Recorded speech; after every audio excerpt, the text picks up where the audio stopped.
The Three Martini Lunch is brought to you in part today by 4Patriots. Head to 4patriots.com/martini to find all of their best deals, including getting a free solar panel with the purchase of the Patriot Power Generator 2000X. And, of course, free shipping on orders more than $97. Remember, the Patriot Power Generator 2000X is worth its weight in gold because it now has double the capacity and is expandable so you can run the big appliances like your fridge, your freezer, medical devices, and more. It has 12 outlets, including 4 AC to power more devices at once. It also comes with 2 USB-C outlets that can charge your phone 20 times faster than a regular plug. But there are also great deals to be found on the website as well, including on Heartland's finest powdered milk kit, the scrambled egg kit, and the plant-based protein survival food kit. Visit 4patriots.com/martini to get your Patriot Power Generator 2000X with free solar panel included. Plus, get free shipping on orders over $97. Save more and get peace of mind now by going to the number 4patriots.com/martini. That's 4patriots.com/martini. Welcome to the Three Martini Lunch. Grab a stool next to Greg Columbus of Radio America and Jim Garrity of National Review. Three Martinis coming up. Glad you're with us for the Tuesday edition of the Three Martini Lunch. We have good, bad, and crazy martinis for you today. I know you're tired. It's kind of like the day after the Super Bowl, Jim. You're up late partying, thinking about the legacy of folks like Rutherford B. Hayes and maybe Martin Van Buren, and it's just tough to get up and get going on a Tuesday. But it's what we do here, and so we're going to soldier on, and we're glad you're with us. But the good martini, Jim, is kind of a maddening good martini. It looks like President Biden might be finally heading towards doing what he should have done a very long time ago, but only because he's looking for a political advantage and something to crow about when he delivers the State of the Union speech next month. According to Axios, President Biden is seriously thinking about putting together some sort of executive move on the border. One bold move, according to Axios, that Biden considered is an executive order that would dramatically stanch the record flow of migrants into the Southwest. This could even happen in the 2 weeks before the address, allowing Biden to say he took action while Republicans just talk. And so while he plays the hero in this story, or tries to, it's going to be those of us on the right saying, you could have done this a very long time ago. Remember when you said you couldn't do it? That wasn't true. You had the power to do it. In fact, we know you had the power to do it because you reversed a lot of things that were doing a lot of good work at the border the very day you took office. This was entirely preventable, or at least mostly preventable. They tried to gaslight us for over 3 years now, and now Biden's going to swoop in here because Republicans didn't like the one bill that he did. Greg, listeners will probably detect a common thread between this first martini of the day and our third martini. And I'll try not to overlap, but there is kind of this theme running among them. If I were Biden, I'd be doing this. If I were Biden, I would have made a lot of decisions very differently.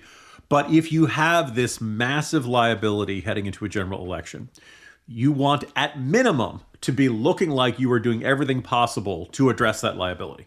And if you do this now, you can, talk about it at the State of the Union address March 7th. You can say for 2 weeks now, we've been locking down the border and we've been taking all of these steps. And I hear you, America. And I did this even though my administration put a very good offer on the table that James Lankford, who was no squish, thought was a very good deal, would have been the toughest legislation on border and immigration security than anything we've ever seen. Now, that's not necessarily true, but it's close enough to the truth that Biden can get away with saying that.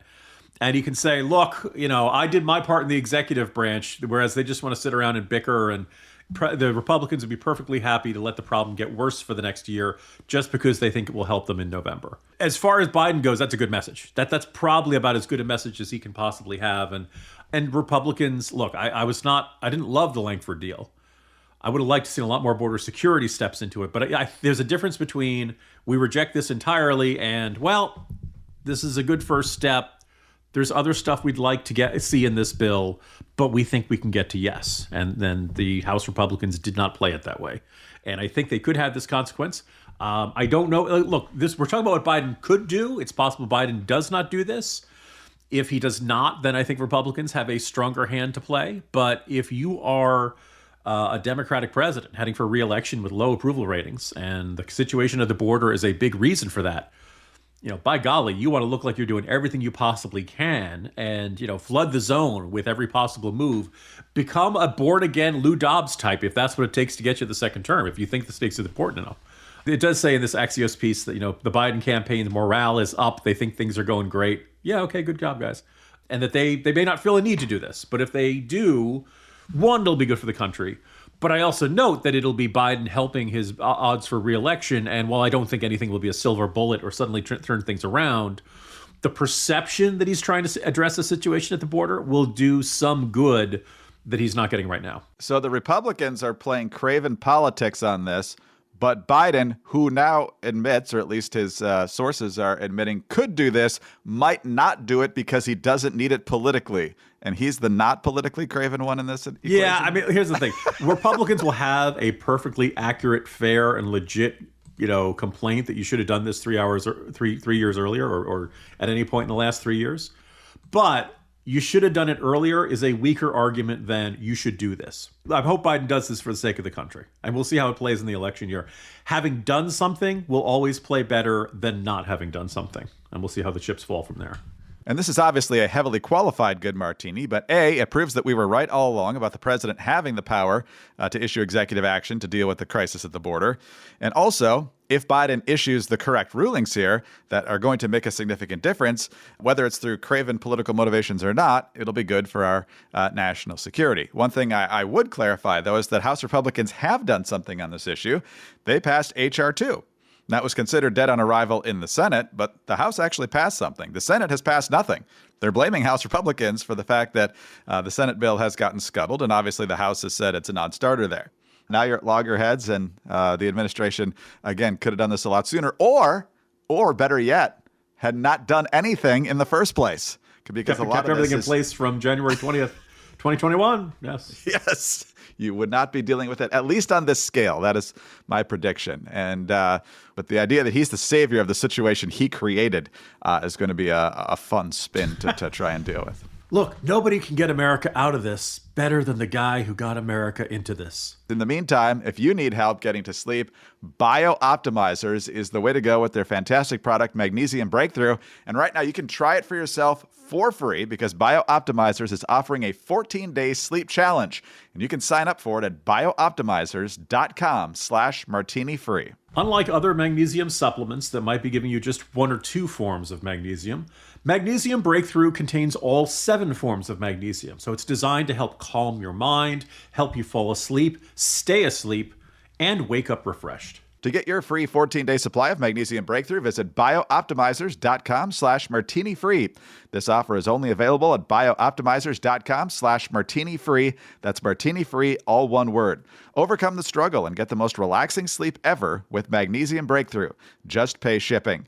Go to biooptimizers.com/martini-free. biooptimizers.com/martini-free. All right, Jim, on to our bad martini now. And if this sounds like a broken record, it is a broken record.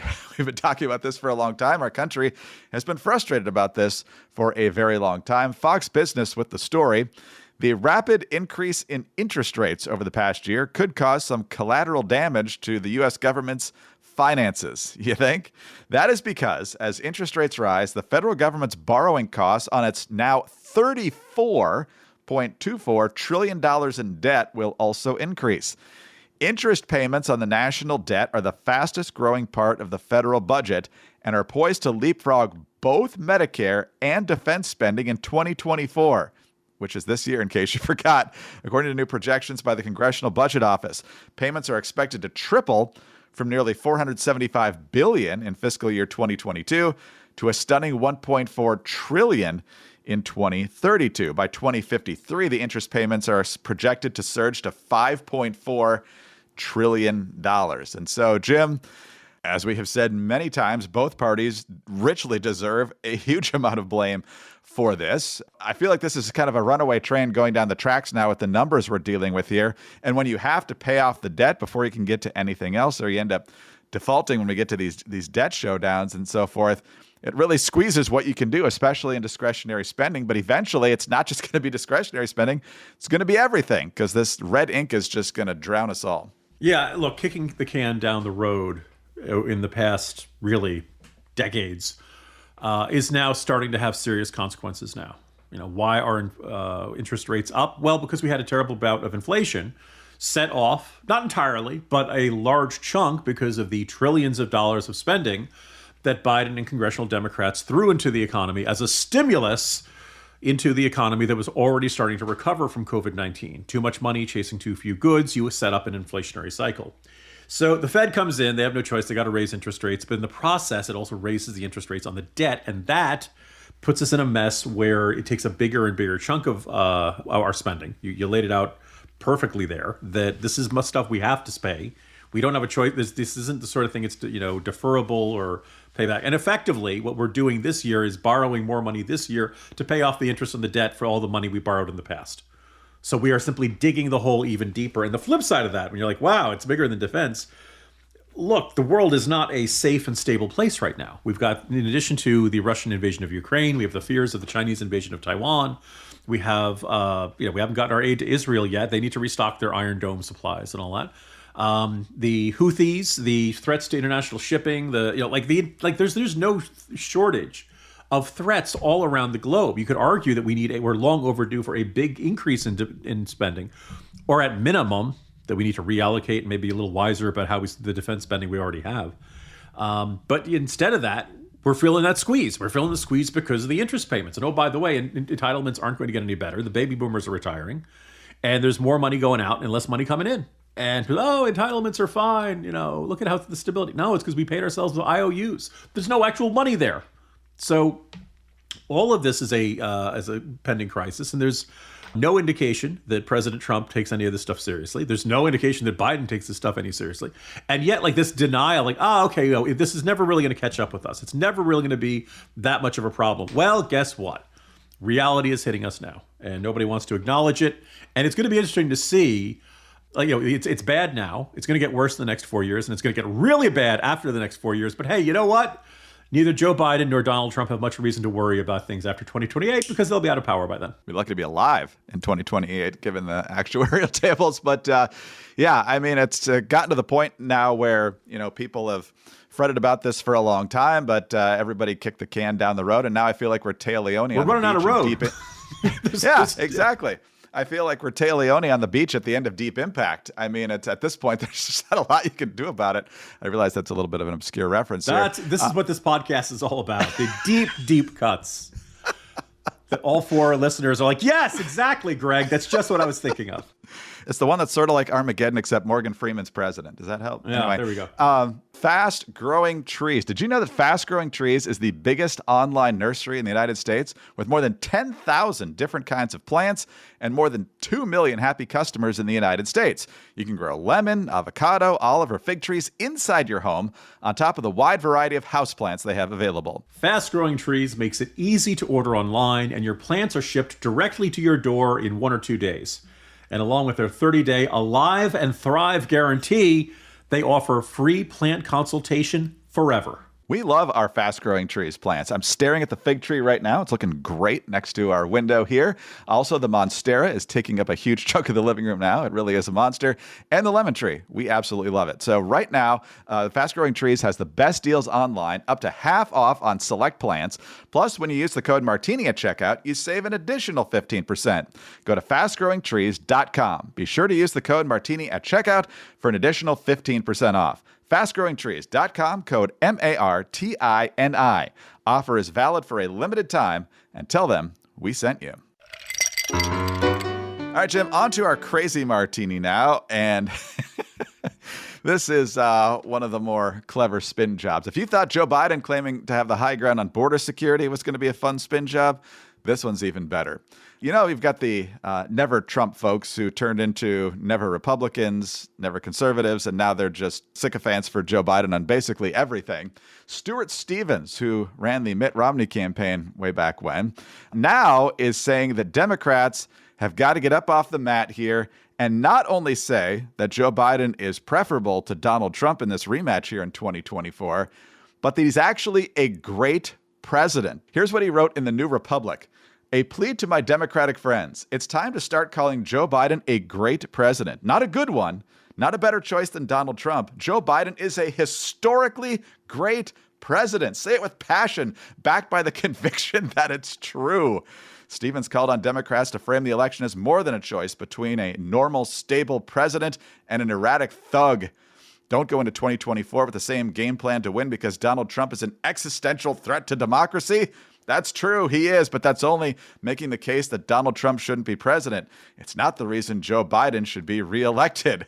And so then we go over to John Harwood, who's actually not only a Democratic shill, but in this particular case, he is quoting a piece in the New York Times by Dahlia Lithwick, which says, "Ask yourself why Biden, who is stipulated as old, has managed to helm the most successful presidency in modern history. The reason is he's, for the most part, surrounded himself with experts, genuine scientists, respected economists, effective government actors, and advisors." Jim, none of this, of course, is true. He surrounded himself with a clever list of diversity hires in most of these positions, and competence has not been on display anywhere. We told many times what was going to happen if you keep spending money recklessly. We got the inflation. We talked about interest rates in the last martini. That's why the year-over-year inflation is down. It's nothing Joe Biden has done. The Inflation Reduction Act was entirely about the green agenda, or mostly about the green agenda. And from Afghanistan to Russia, which I think was emboldened by what happened in Afghanistan, to Hamas attacking Israel, and on, the world is much less stable than it was just a few years ago. And culturally, we're seeing the left on a very aggressive march, which a lot of families don't like. So they can spare us this ridiculous spin job, but it is kind of entertaining. So, Greg, I should begin by noting that yesterday, Stu Stevens retweeted and complimented something I'd written about the perception that America is in decline. So, thanks, Stu. I welcome praise from everybody. When anybody who's been affiliated with the Lincoln Project, it make stop helping. The other thing, you gave two really great examples, but I think the championship over in Slate magazine, which I don't read often, but one of my colleagues called my attention to this. This is Dahlia Lithwick, who often writes about Supreme Court and other justices, but basically is making an argument that Democrats shouldn't be panicking, and that not only is things are looking fine and hunky dory for 2024. Quote, "Perhaps one way to navigate yourself through this seemingly unsoluble morass would be to ask yourself why Biden, who is stipulated to be old, has managed to helm the most successful presidency in modern history," unquote.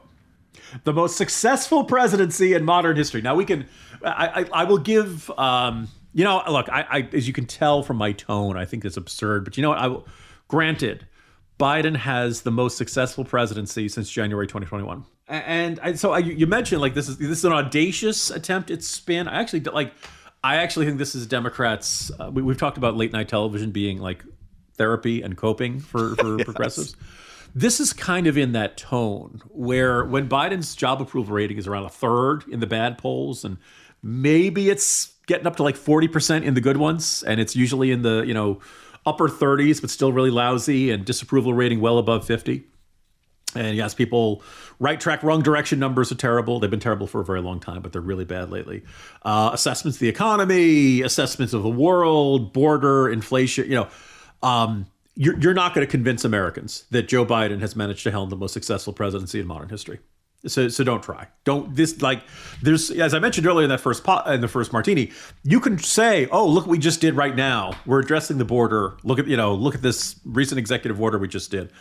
That you have a chance of persuading some people. That you might get people, "Oh, okay, good. Biden. It took Biden a while, but now somebody gave him some caffeine. He's woken up, and now he's addressing the issue, and we're going to see some results down the road." I don't know if that's necessarily a winning argument, but you can argue. Telling Americans, no, you're completely perceiving everything wrong, and this is the most successful presidency in modern history. You're not going to persuade people of that. You're just not. You are too far away. The distance between what you want them to believe and what they currently believe can be measured in light years. Okay, this is not. You're not close to getting people to believe this about that. And even the Biden campaign, up until this point, wasn't really trying to make this like. Now, maybe Biden himself, you stick a microphone in his face, he'd say something like this. But by and large, the message from the Biden campaign is, look, we know you're not thrilled, but you don't want to go back to Trump now, do you? And that's a much easier sell than, no, you're actually enjoying the good old days. You're enjoying the most successful presidency in modern history.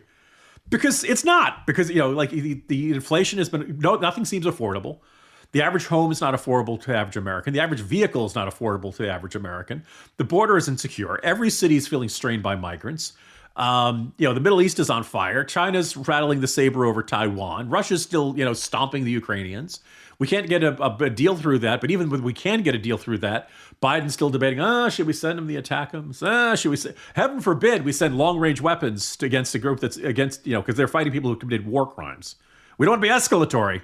We don't want to provoke Putin. No. So that's where we are. It's a demonstration of the degree to which progressives, liberals, and Biden fans will convince themselves of some wildly absurd scenario because this is what they need to believe to get through the day. Because deep down in their guts, they know they've got a losing hand going into an election, even against Trump, that it's no better than 50-50.